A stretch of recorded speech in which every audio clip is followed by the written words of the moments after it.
Hello friends, আমি সুস্মিতা। আমার চ্যানেলে জানাই সবাইকে ওয়েলকাম। তোমরা কেমন আছো? আশা করি ভালো আছো। আমিও খুব ভালো আছি। দেখো, আমাদের মহাপ্রভুর ভোগ তো ভোগ দিতে চলে গেছি। আর আমাদের কি বলতো, গোটা ফল দেয়। গোটা ফল দেয় এখানে কেটে না। আর এখানে দেখো বোনগুলো কেমন খঞ্জনি বাজাচ্ছে। আর ওখানে একটা জিনিস দেখাচ্ছি, চলো।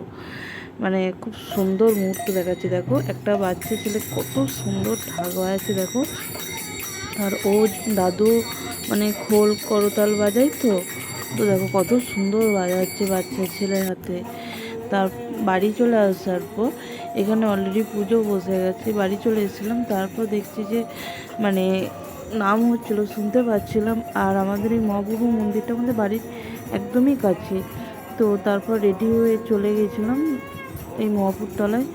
আর সেদিন এত ঝড় বৃষ্টি হয়েছে কি বলবো, জাস্ট ভোগ শেষ হয়েছে আর ঝড় নেমে গেছিলো।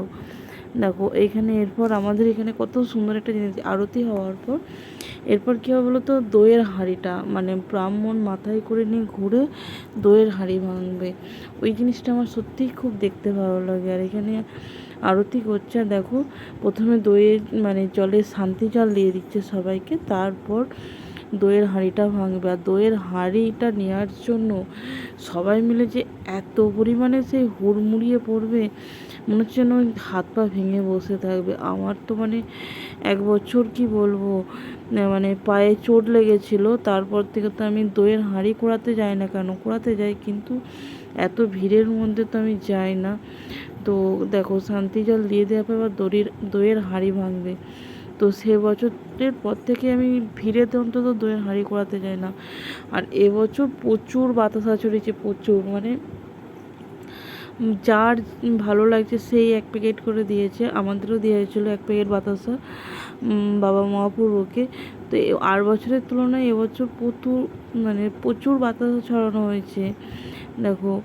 আর দইয়ের হাঁড়িটা ভাঙার পর নেওয়ার জন্য সবাই কী হারে হুড়মুড়িয়ে পড়বে দেখো।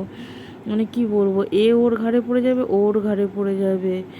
আর দেখো কী হারে পড়ছে, মানে কিচ্ছু বলার না। আর এক বছর থেকে কী বলবো, আমার মা তো মানে একজনকার ঘাড়ে পড়ে গেছিলো, এরকম অবস্থা দেখো। তারপর কিন্তু বাতাসা ছড়ানো হচ্ছে, বাতাসা ছড়ানোর পর ভোগ দেওয়া হবে।